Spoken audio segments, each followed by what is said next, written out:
नमस्कार दोस्तों, मैं हूं आपका दोस्त अमराराम बेनीवाल। आप जुड़ चुके हैं गांव तक न्यूज़ से।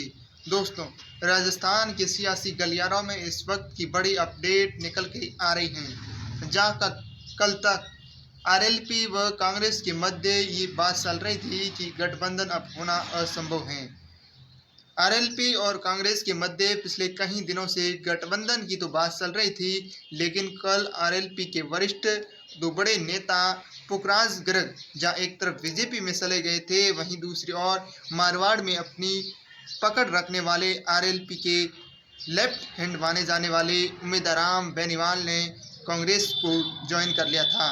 उसके बाद ये सियासी गलियारों में चर्चाएं तेज थी कि अब गठबंधन होना तो लगभग असंभव है, लेकिन इस गठबंधन की औपचारिक रूप से घोषणा कल हो सकती है, क्योंकि आज ये खबर बड़ी सामने आ रही है कि आरएलपी व कांग्रेस के मध्य गठबंधन करवाने में सचिन पायलट अपना योगदान दे सकते हैं। सचिन पायलट दोनों के मध्य गठबंधन करवाने में सक्षम होते नजर आ रहे हैं और इसकी औपचारिक घोषणा कल तक हो जाएगी। वैसे तो हनुमान बेनीवाल ने आज के न्यूज़पेपर में एक सवाल का जवाब भी दिया था कि कांग्रेस के साथ में गठबंधन की बात चल रही है और ऐसे में इस बात के कयास तो लगाए जा रहे थे, भले ही कि उम्मीदराम कांग्रेस में चले गए हैं, लेकिन आरएलपी व कांग्रेस के मध्य गठबंधन हो सकता है, पूरी संभावनाएं थी।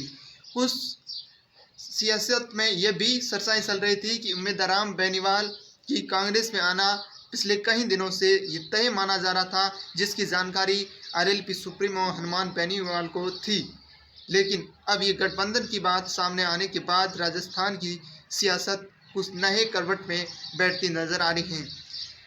इस गठबंधन के पीछे की हनुमान बेनीवाल की बड़ी रणनीति ये है कि नागौर सीट से बीजेपी के दावेदार और वर्तमान उम्मीदवार ज्योति मिर्धा को टक्कर देना है।